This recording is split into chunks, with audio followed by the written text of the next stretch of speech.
परी बोली, इस जंगल में सिर्फ जानवर नहीं, भटकती आत्माएं भी है। कुछ भूल गए हैं रास्ता, कुछ सिर्फ दर्द में जी रहे हैं, और कुछ सिर्फ तुम्हारे जैसे बच्चों का दार देखकर जीते हैं। अनाया ने पूछा, पर आप क्यों मेरी मदद कर रही हो? परी ने जवाब दिया, मैं हर उस बच्चे की मदद करती हूँ जो अकेला हो, जिसके पास कोई नहीं हो। तुम्हारे जैसे बच्चे सिर्फ भटक जाते हैं, गलत नहीं होते। तुमने किसी का नुकसान नहीं किया, तुम सिर्फ प्यार ढूंढने निकली थी। अनाया की आंखों से FIR आंसू टपकने लगे। उसने कहा, मुझे घर नहीं जाना।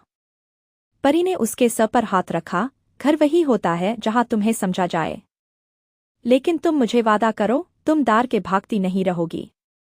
तुम अपने अंदर की रोशनी को कभी भूलोगी नहीं। अनाया ने छुपछाप हाँ में सर हिला दिया। सुबह होने लगी थी। परी ने अपने पंख खोले, एक रोशनी अनाया के चारों तरफ फैल गई। अनाया ने आंखें बंद की, जब खोली तो वो जंगल के किनारे थी, उसी जगह जहां से वो अंदर गई थी।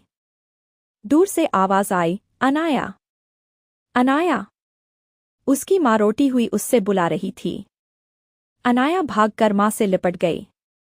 माँ ने रोकर कहा, कहाँ चली गई थी तू? मेन टूट गई थी।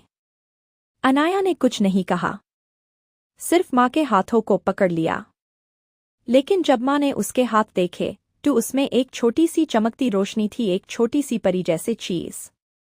अनाया ने मुस्कुराते हुए कहा, माँ, मुझे एक दोस्त मिला, वो आप जैसा ही था, लेकिन पंखों के साथ।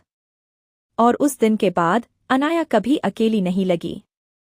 जब भी उसे अंधेरा छू लेता, वो अपने हाथ की रोशनी देख लेती, उससे याद आ जाता, कोई है जो उससे देख रहा है, समझ रहा, और जब जरूरत होगी मदद के लिए आएगा, एक परी के रूप में या किसी बुद्धि औरत के वेश में।